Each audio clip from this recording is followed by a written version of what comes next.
Talk about mood swings. Is that epic White House bust-up that we're still processing already water under the bridge? Donald Trump's envoys making that recent dumpster fire of a sit-down with Volodymyr Zelensky sound a bit like a fading memory. The U.S. now unpausing military assistance to Kyiv, talking up the imminence of a rare minerals deal. This in exchange for Ukraine saying yes to a 30-day truce with Russia. All is forgiven? Up to a point. With the ball now in the Kremlin's court, Ukraine still shut out of the direct bargaining over its own fate. For now, it's still between Moscow and Washington. We'll ask about the dizzying ups and downs of diplomacy a la Trump and how allies feel about this roller coaster ride. On that score, special attention to all the huddling we've seen in London and Paris as Europeans figure out how to rewrite their own security strategy on the fly.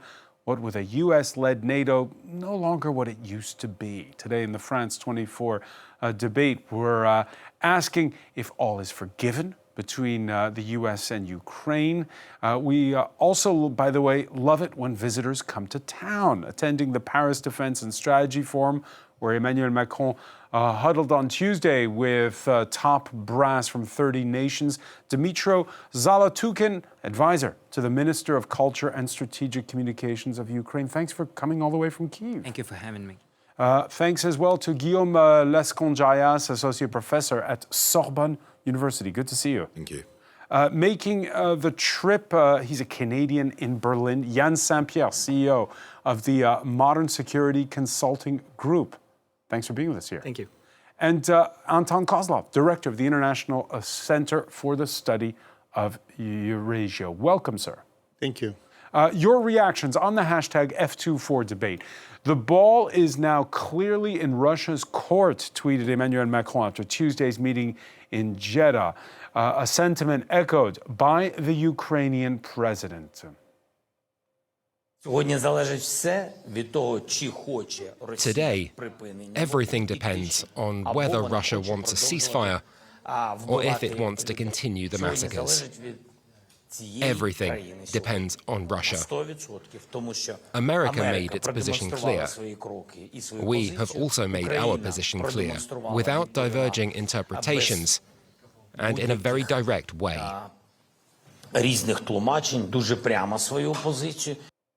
Dmitry Zalotukhin, do Ukrainians, first of all, want a 30-day ceasefire? No one in the world wants peace in Ukraine as Ukrainians do. However, we had more than 25 ceasefire agreements during the last decade, since 2014, when the war has started, with annexation of Crimea and the war on the east of Ukraine. Each ceasefire agreement was broken. And, you know, what has happened also to the Minsk agreements that were also kind of guaranteed or participated by the France and Germany, by the European leaders. So there is very little trust in this process. However, if that can bring at least a hope for peace. That might work, and of course Ukrainians will support this, as Ukrainians support, by the way, the last period, the level of support of Volodymyr Zelensky in polls is rising.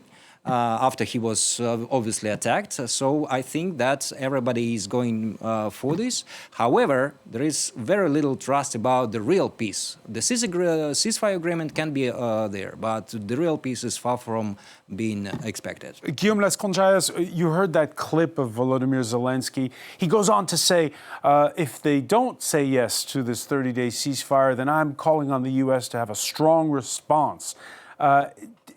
24 hours ago, we were like, the Americans are twisting the Ukrainians' arms. But actually, is that the case? Well, I will say just one thing. You know, there is this African motto saying, you, the Westerners, you own a clock, we Africans have the time. It's exactly the same with regards to Russia in this particular relationship with Ukraine. And in this sense, just to have the sense of winning over or gaining over this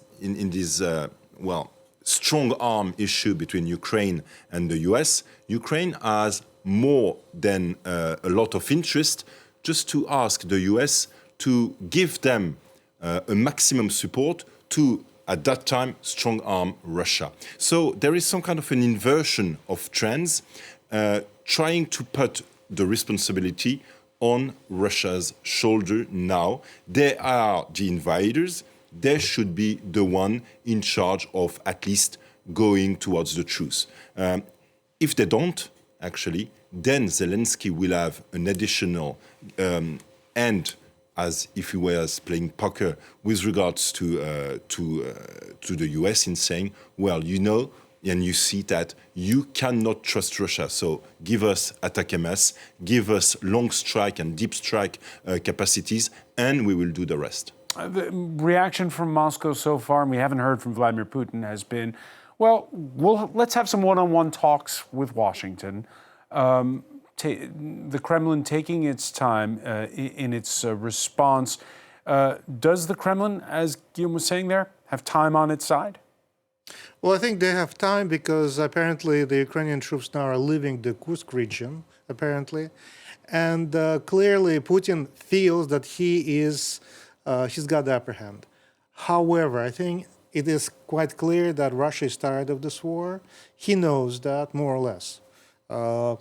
And he would like to find some solution. But the problem with all these peace negotiations is that he had already included 4 of Ukrainian provinces as integral parts of Russia without fully controlling them yet. So there ought to be some kind of solution, because he cannot back down, because if he does, it will be seen as a sign of weakness by his gang members.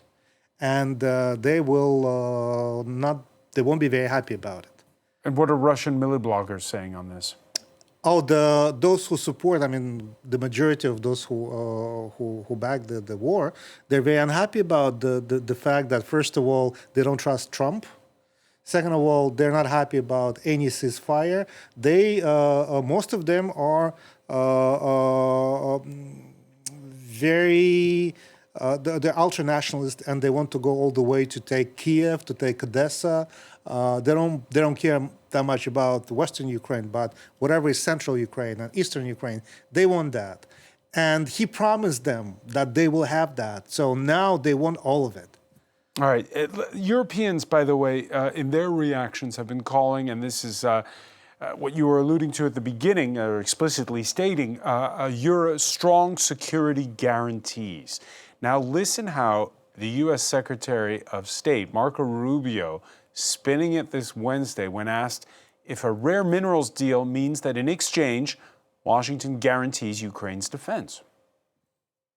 We're in partnership with them on something. We will have an interest in the future of Ukraine as well. I wouldn't couch it as a security guarantee, but certainly if the United States has a vested economic interest that's generating revenue for our people as well as for the people of Ukraine, we'd have a vested interest in protecting it if it were to be challenged or threatened.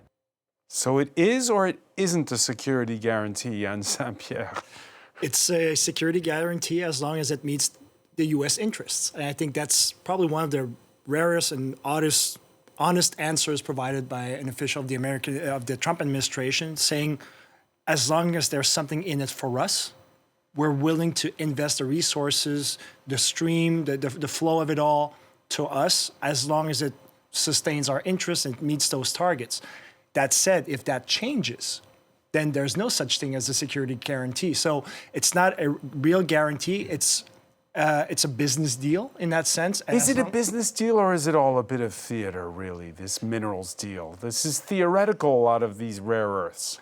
Well, there's a lot of it that's theoretical. On the other hand, Trump and a lot of his people in his administration thrive on leverage. It's about coercive negotiations. It's about putting pressure, and it's about a transactional approach to these types of negotiations. So as long as there's something in it for them, that'll work out. But that, we're talking about war. We're talking about politics, and that's very different. But if you approach it from a business sense, that fits in that way. And this is the type of guarantee, of course, like any business deal, unless the partners are reliable, then you can say, oh, that works out. But obviously, this is the rhetoric that they're using, saying transactional, and as long as there's something in it for us. Dmitry Zolotukhin, I'm curious to know, how much is the minerals deal on people's minds right now? Well, as soon as it is very hypothetical, I think that on both sides of the Atlantic Ocean, the biggest narrative was about the dignity and ability to influence the other side. So who has the upper hand? The logic behind the business deals is very clear, and everybody understands this and everybody supports this, because if there is a US business on the ground, if there is a really American interest on the ground, so that can be protected by American boots on the ground.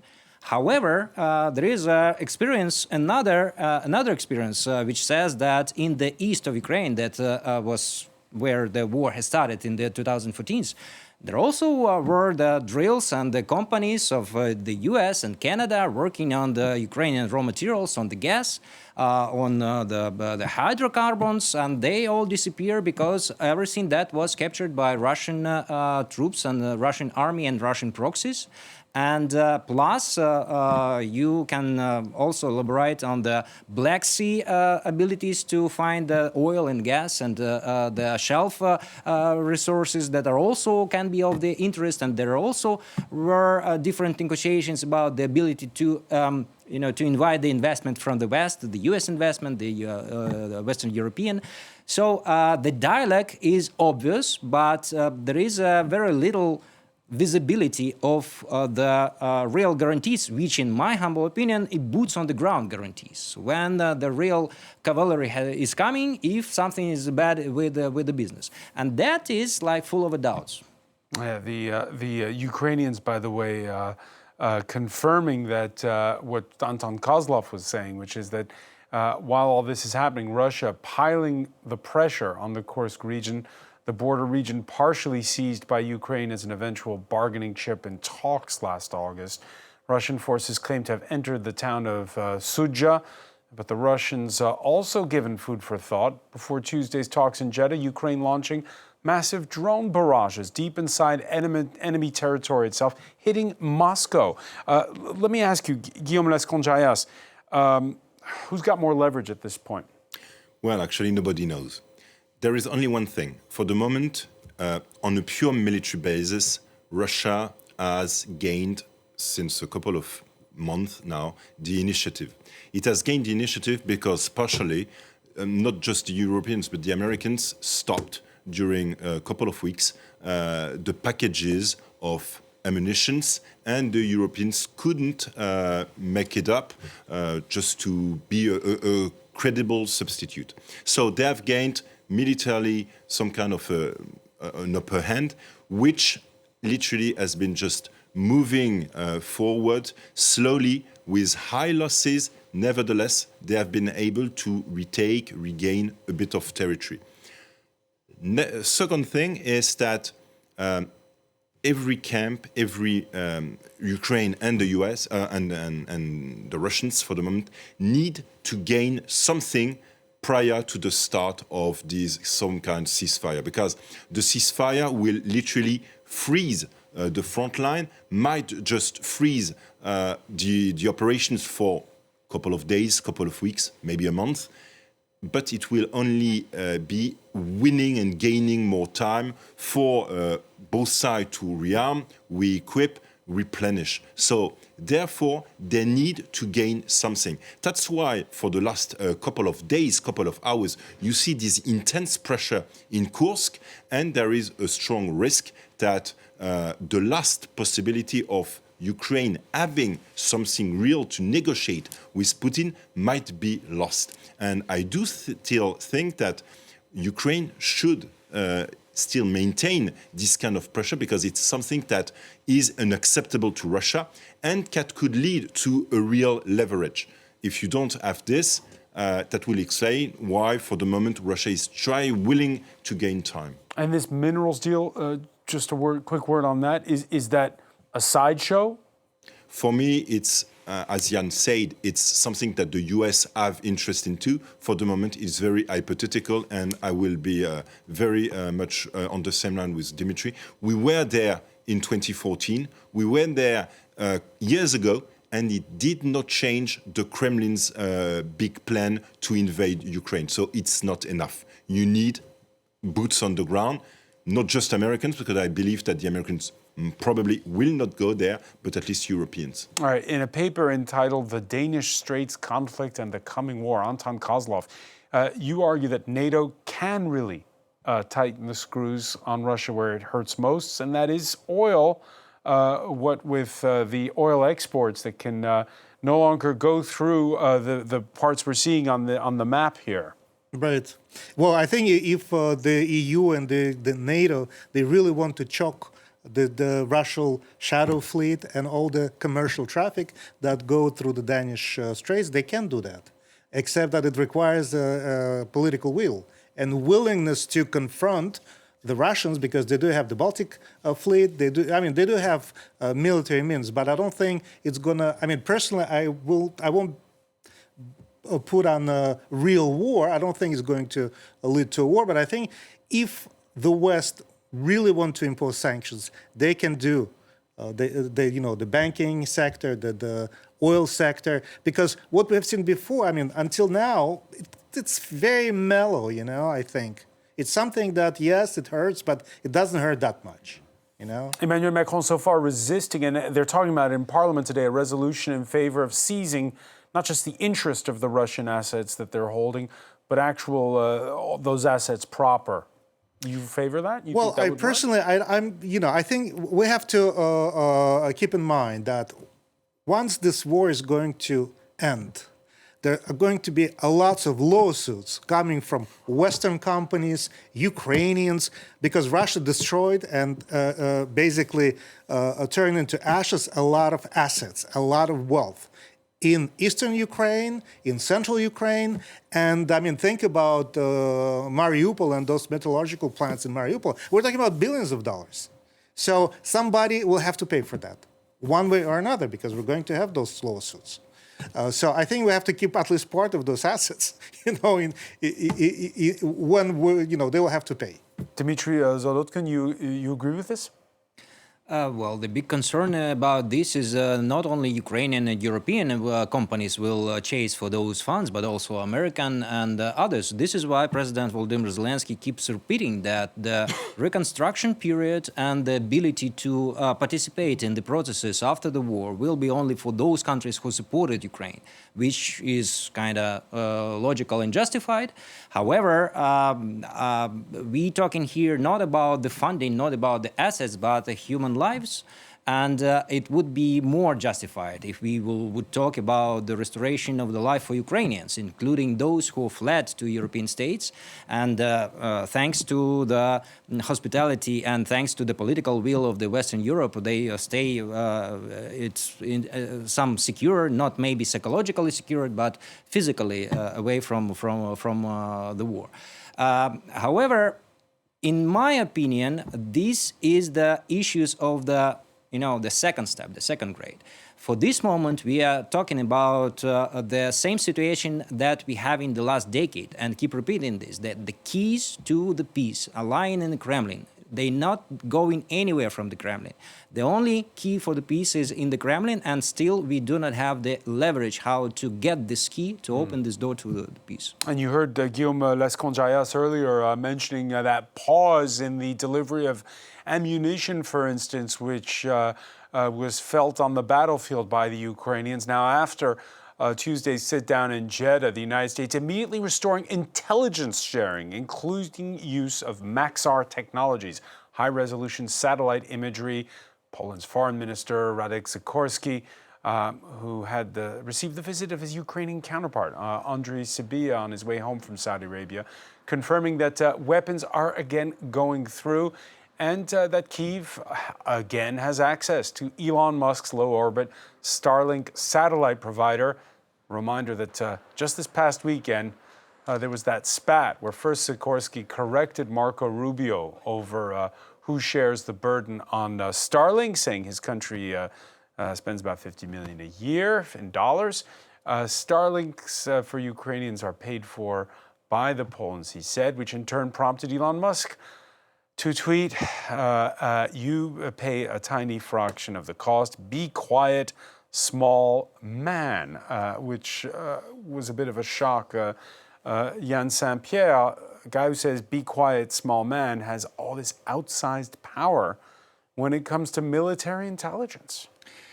It plays a role. It plays a role, especially in Ukraine, because a lot of Ukrainians are literally dependent on what Starlink does. And once he enabled the use of Starlink 3 years ago, that was definitely a game changer in terms of warfare. That said, the American contribution, having access to Maxar and having access to the intelligence, that's not something that Elon Musk controls, and that contribution is a lot bigger right now because that has direct battlefield implications. We were talking earlier about leverage. Right now, the leverage has to be political, it has to be economic, it has to be in terms of on the battlefield as well. And knowing again that Russian troop movements can be followed accurately, that things can be anticipated, advanced knowledge for operation is flowing again because U.S. is the main intelligence provider to Ukraine military and intelligence services as well. Europe does its part, Canada does its part, but it's still minimal compared to what the US does. So yes, Elon Musk being Elon Musk, he does his thing, but I think that's more of a sideshow, as you mentioned earlier, and I think it's more about restoring access to the real stuff to the real hardware and information access that the US can provide. So, Guillaume Lesconjayas, Yann Saint-Pierre saying at the end of the day, it's defense ministries that have the last word. Is that the case when it comes to Starlink? Probably not. Not just, because it's mainly, again, political -- economic. What is true is that the nature of Starlink is also particularly interesting because it's, partially private, but it has also a lot of public investment in it. Never forget that the US, also the US government, invested a lot in Musk companies, just as also the Polish also underlined, they pay for using these capacities. So it's not just Elon deciding to turn it on or off. It's a lot bigger than this. What I like to highlight, nevertheless, it's the second thing. It's the nature of the packages that the US provide to Ukraine. And currently, what worries me more, it's just that it's not that it starts again as it used to be. It's just that we are at the very end of this package that was decided by the Biden administration and that has not, for the moment, being replaced or increased by Trump's administration. Meaning that, for the moment, Ukraine, in a couple of weeks, will be running out of what is critical to protect itself, ammunition, some kind of critical supplies, and especially Patriot missiles. So what happened to that much trumpeted Franco-Czech initiative last year to get the European Union to provide more ammo? Well, it started. The problem is the Czech initiative was, successful, but it was only 1 million shells, which at the size of the front line, size of Ukraine, the dimension of the battlefield is literally a small percentage of what is shot and used every day. So it's not 1 million shells that we should have. It's 5, 10, 15 millions. And it's not just for Ukraine, it's for all Europeans. The problem is there were a lot of announcements made by government and ministries, yet it did not literally transform into critical, real commands to the industrial stakeholders who are, in some countries, still waiting for the ministries to sign the letter of engagement. So it's the difference, again, between having the political will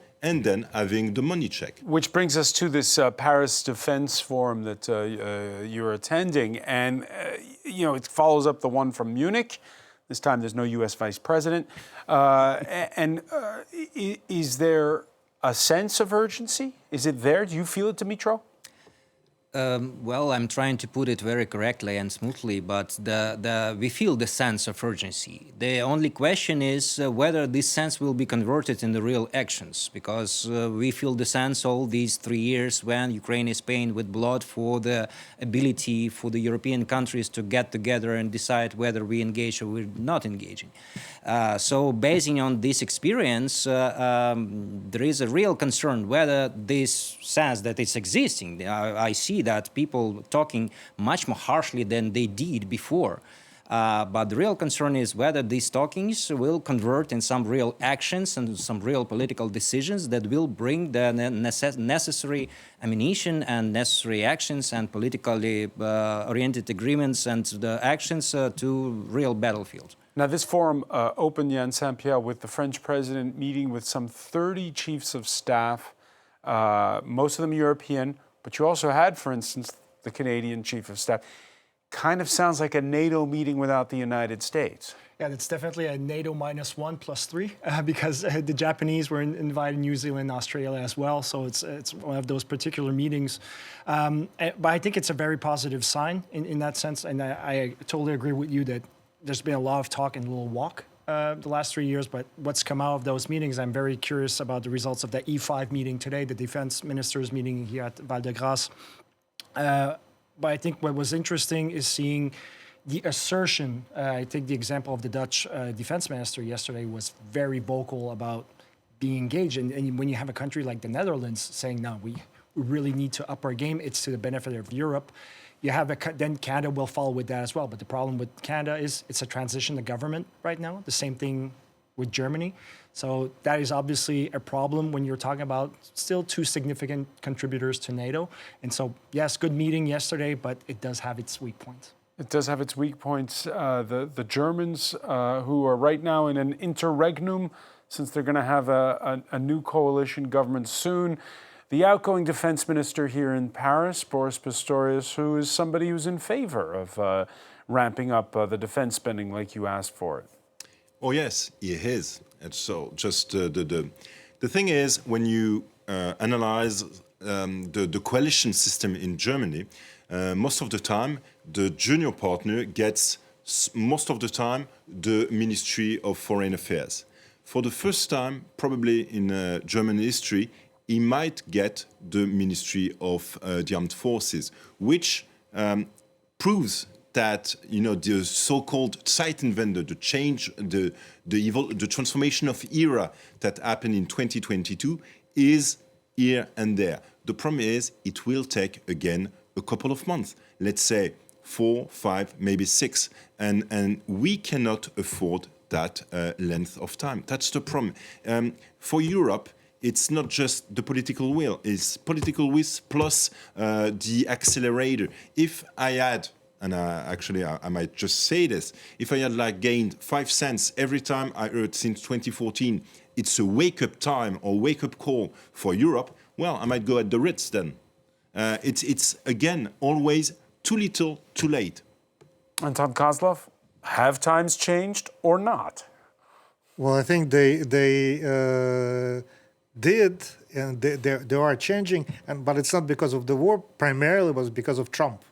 I think it's Europe now finally realized that, I mean, it's been realized before, we talked about it last time, that the United States is not a reliable partner, and they have to be taking care of themselves now. They're grown-ups, and they have to spend on their own defense because they cannot sit and wait for the United States to come and protect them. It will not happen.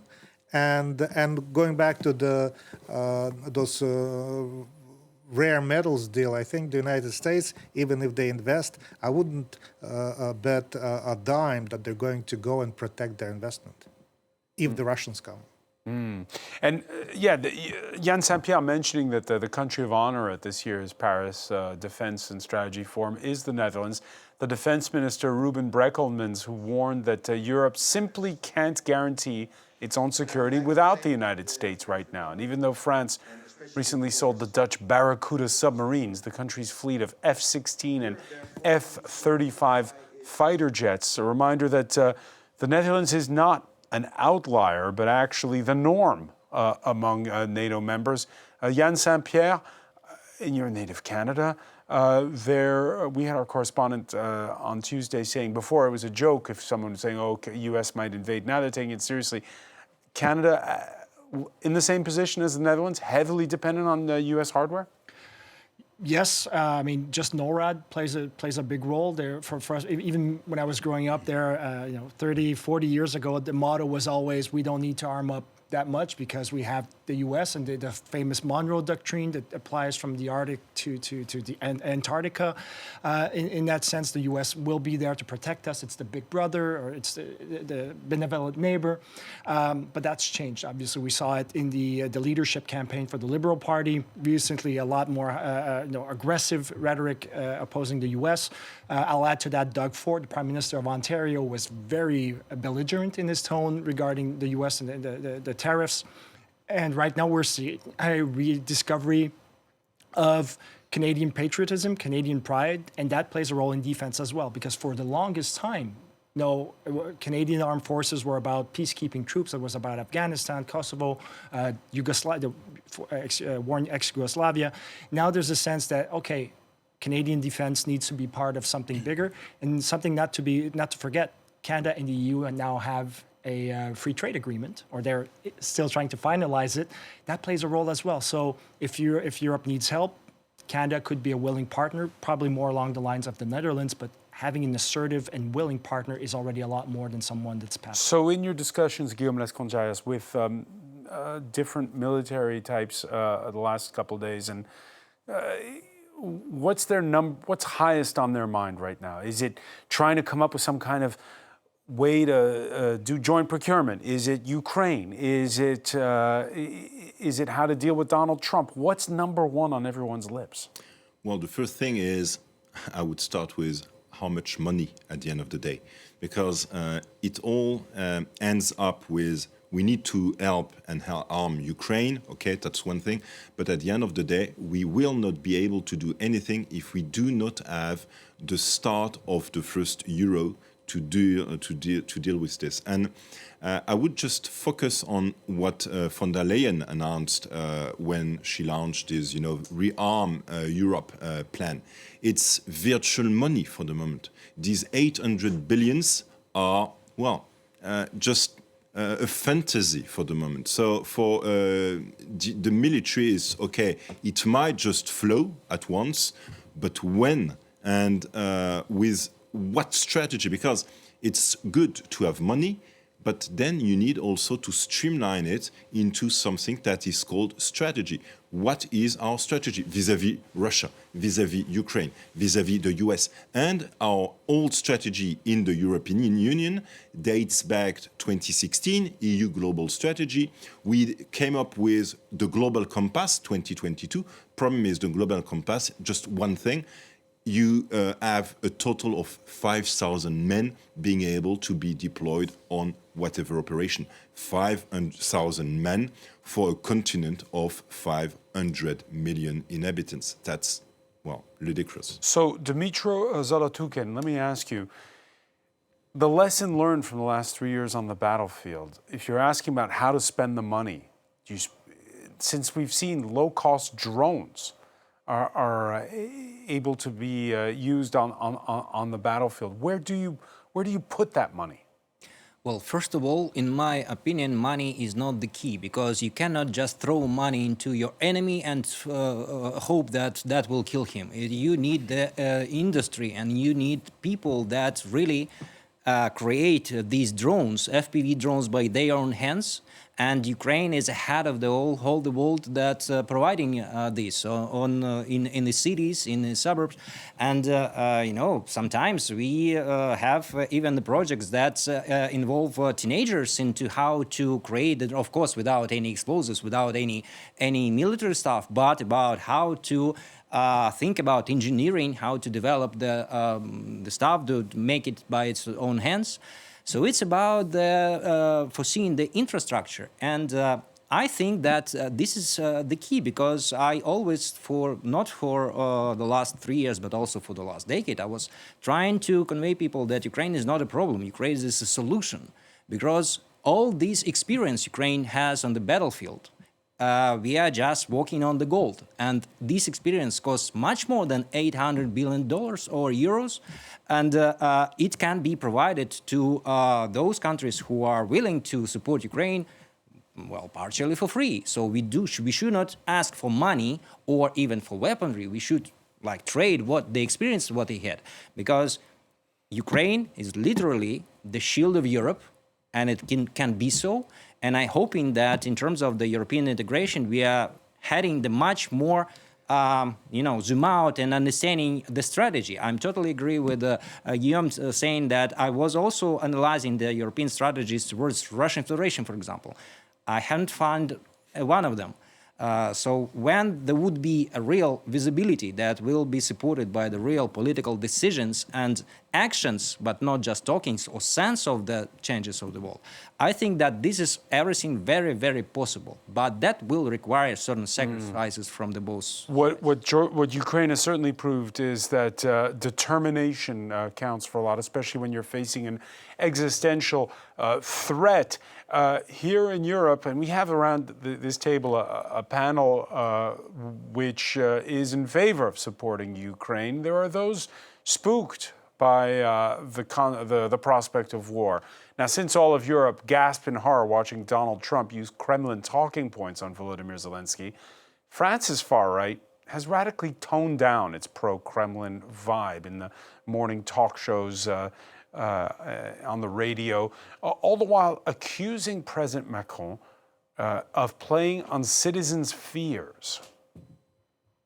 But there isn't a French person who hasn't understood that Emmanuel Macron, in a very martial tone, is telling us that we need to turn Kleenex factories into armament factories because war is coming.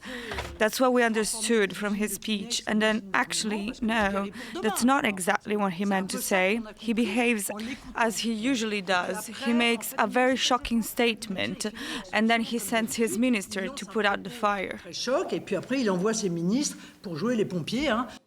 Is she right, Guillaume Lasconjayas?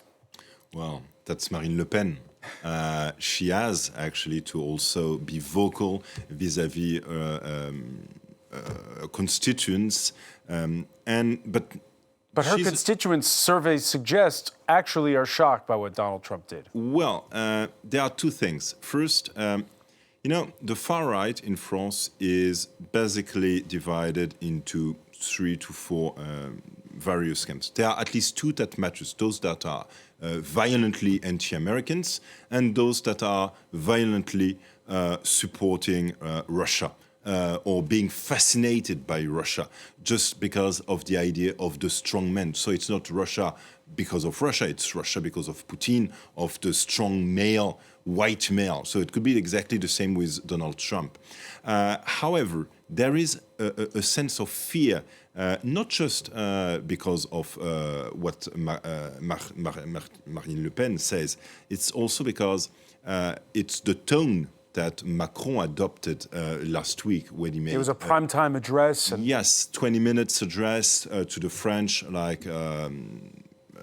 8 p.m., very strong, very also chef d'etat, so not just a marshal, like literally the boss in the room, not actually having the will to agitate this kind of fears, but trying to explain to the French citizens and people what is at stake. And at least he said the word, something that Marine Le Pen cannot actually accept, that Russia is attacking France. The thing is that never forget that the National Party was once also funded by a Russian bank. So it's always very difficult to get along with it. Anton Kaza? Well, I think when it comes to a strategy towards Russia, I would argue that everybody should read or reread George Kennan's long telegram from 1946. That's everything is said there. This was a U.S. diplomat, U.S. ambassador, I believe. He was, I think, he was an advisor to the U.S. Embassy in Moscow. Right. And he's a very capable, very intelligent, and an excellent writer. And he laid down everything. You just read that; it's 4 or 5 pages, and I think everything is clear. And Emmanuel Macron, his tone, at this Well, point? I listened to his presentation. I thought he was right. I mean, it did not bother me in any way. I thought that, finally somebody is capable of mobilizing the nation to say that we might be in danger, because France may be in danger like everybody else. Canada's far away, isn't it? Oh yeah, well, there's an ocean between them, and I think in that sense, between us and Europe, and I think in that sense, we do share that feeling that the same ones the Americans have, namely that we feel in our bubble, right? And I think in this sense, whatever happens in Europe, we think it's unfortunate, it's a problem, but we don't feel that direct threat. And I think that obviously, but there are other components at play that I think are a lot more important: solidarity, global trade, global partnerships, NATO. All of these things, these principles, these values, these engagements supersede that sense of isolation, which we're fine, but those are commitments. And I think over the decades, Canada has certainly proven that they've been willing to engage when necessary. They've done a lot of the dirty work in that sense, and I think they're staying there for that again. But very much like the German military, it's a military that has been weakened over the years by small budgets, by deficiencies, by personnel, by poor equipment, and in that sense, yeah, it does pose a lot of problems if we're going to support Ukraine militarily and effectively, and Europeans as well. So, Dmitry Zolotukhin, when you come to Paris, do you see the nations of Western Europe supporting Ukraine steadfastly behind it, or do you look at all those that are doubting on the far left, on the far right, as was described by Guillaume, when you see that the far-right AfD in Germany finished second in legislative elections? How do you view Europeans at this moment? Well, first of all, what is needed to be said that despite all these tensions of the recent time, Ukrainians are really very, very thankful. And every Ukrainian thinks that this all support that is coming from the Western countries because of our shared values and shared vision of democracy and freedom, without it, we would be just dead like long ago. So the first, it is necessary to say that we need to continue to say thank you to European nations, to European political leaders, to Western political leaders. However, when we are talking about the ocean in the middle, we need to clarify which ocean specifically, because if this is North Ocean, then the North Ocean, over the North Ocean, you have the Arctic Sea. The Arctic Sea, you have the Russian Federation. That is very much being of the interest of China also, because of the North route and because of the ability to put the nuclear missiles in there. So when we are talking about, well, we like Ukraine, we want to support it, but this is, well, maybe sometimes none of our business. Last year's saying that it's a very wrong approach. And in my opinion, President Macron has stated that, well, this is our business and we have to understand what is at stake, as it was really rightly said, and how we can engage, maybe not like really in the battle, but engage in the philosophy of how we approach to the threats, because threat will not go anywhere despite of any ceasefire agreements, despite of any peace talkings, because Russian Federation is staying there. And the last words about the strategy approach. The European Parliament has adopted one of the resolutions in February of the last year, saying that Europe, as the European Parliament, sees the end of the war as the victory of Ukraine, refederalization, deimperialization, and democratization of Russian Federation.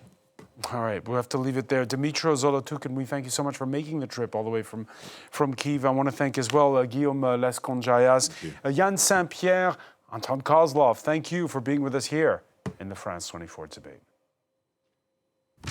Please stay seated.